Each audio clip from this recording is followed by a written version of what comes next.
Donc j'attendais mon bus, il y avait un monsieur assez âgé qui était assis sur le banc. Ça s'est passé dans le tram à Bordeaux. Dès qu'il m'a vu arriver, petite rebeu avec le voile, il est parti directement, un peu d'un air énervé, en disant qu'il en avait marre. Et il y a une dame d'une quarantaine d'années qui décide de venir s'asseoir à côté de moi. Elle commence à sauter sur le coin de ma cuisse pour me faire comprendre que je prends trop de place. Il est parti parce que ma présence le dérangeait. Elle décide de se pencher un peu devant moi, en soufflant, en râlant. Du coup, j'ai décidé de me lever, de lui laisser la place. Les discriminations que j'ai subies, est-ce qu'elles affectent?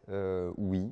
Je vais pas faire le fier, je vais pas dire non, moi ça m'affecte pas. Non, oui, ça affecte. Je porte le voile depuis récemment, donc à ce niveau-là aussi, il y a eu un gros changement au niveau des comportements des personnes vis-à-vis de moi, notamment dans la rue. J'ai déjà subi des violences physiques par rapport à ça, par rapport au fait que j'étais grosse. Pendant tout le lycée, j'avais pas de miroir. Je cachais les miroirs avec des serviettes ou les photos, j'en faisais pas. Il n'y en avait pas de photos de moi. Et quand les potes voulaient prendre des photos, je disais non, j'aime pas ça. C'est assez compliqué de se trouver jolie dans le miroir. Quand pendant des années, on nous a répété que le corps qu'on a, c'est vraiment pas un corps dans lequel on est censé se sentir bien. Bien au contraire, on n'est pas censé être heureux dedans. Les émotions que j'ai ressenties vis-à-vis des discriminations auxquelles j'ai dû faire face, j'ai ressenti surtout de l'injustice. Je trouve ça injuste parce que on me demande entre guillemets de m'excuser d'exister. Quand on fait une transition, on est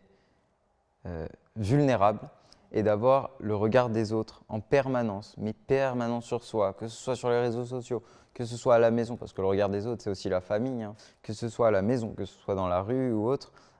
Du coup, quelque chose où on est fier de base, comme une transition, c'est fier parce qu'on arrive enfin au parcours.